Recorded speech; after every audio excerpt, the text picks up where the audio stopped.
që nga krijimi i kësaj force deri sot ka ndjekur hapasapi. Vlora është djepi i betarisë. Ne duhet ta mbajmë të ndezur, të zjarr, jo vetëm për brezat që kanë kaluar t'i respektojmë e t'i nderojmë, por për të ardhmen, për brezat e rinj. Prandaj do doja në këtë rast të uroja brezit të ri të jetë më pranë detarisë, se detaria është jeta. Detaria është jetë. Vlora e ka lidhur jetën me detin.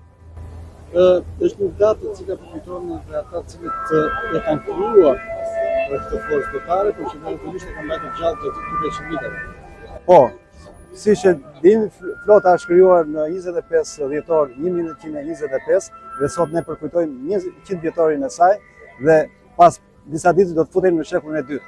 Prandaj flota ka historinë e vet dhe në luftën e dytë botërore ishte përsëri një marinar i cili dha jetën Muj Orqinaku, që është dhe eroi i popullit. Prandaj flota kudo ka qenë dhe flotarët, marinarët e saj kanë qenë gjithmonë përballë me detin, po njëkohësisht edhe me pushtuesin. Marina ka qenë Vlorë, një pjesë shumë e rëndësishme e betarisë shqiptare.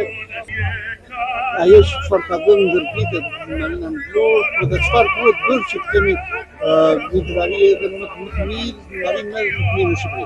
Po, siç jemi djeni, Vlora është djepi i arsimimit, duke për herë të parë në vitin 61 u hap Akademia Shkollë e Marinës për oficerat e flotës luftërake detare. Më vonë, nga kjo shkollë kanë dalë oficera për flotën tregtare dhe peshkimit. Po në Vlorë kanë qenë dy nga bazat më të rëndësishme, ka qenë baza e Pashalimanit me nëndecet e saj, të bën histori, dhe baza e Sazanit, ku kanë qenë anijet, 4 silurus, 20 detare, dragaminat, të cilat dhe këto i kanë dhënë siguri vendit tonë. Po kështu përsëri në qytetin e Vlorës ka qenë në Pashaliman, ka qenë dhe uzina Pashalimanit. Pra nuk mundet të kishte një flotë, po mos kishte një uzinë.